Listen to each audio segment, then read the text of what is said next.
મહીસાગર જિલ્લાના Santrampur police station વિસ્તારમાં આવેલા રાફાઈ ગામ પાસેથી લાખો રૂપિયાનો પોસ્ટ ડોડાનો જથ્થો મળી આવ્યો હોવાનું સામે આવ્યું છે।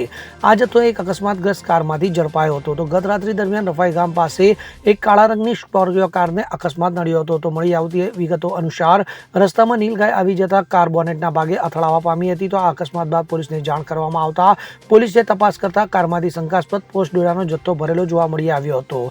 તો પોલીસે તાત્કાલિક આ મામલે એફએસએલ ટીમને જાણ કરતા તેઓ ઘટના સ્થળે દોડી આવી અને તપાસમાં જોડાઈ હતી। તો સંતરામપુર પોલીસે લાખો રૂપિયાનો પોસ્ટ ડોડાનો જથ્થો જપ્ત કર્યો હતો। તો અકસ્માત સર્જ્યા બાદ કાર ચાલક વાહન ગાડી છોડીને ફરાર થઈ ગયો હતો। તો પોલીસે આ મામલે વધુ તપાસ હાથ ધરી છે। Bureau report CN24 news. હવે જુઓ દેશ દુનિયાની તમામ ખબરો તમારી આંગળીના ટેરવે। ઉઠાવો મોબાઈલ અને ગૂગલ પ્લે સ્ટોર પરથી ડાઉનલોડ કરો અમારી CN24 ન્યૂઝ મોબાઈલ એપ।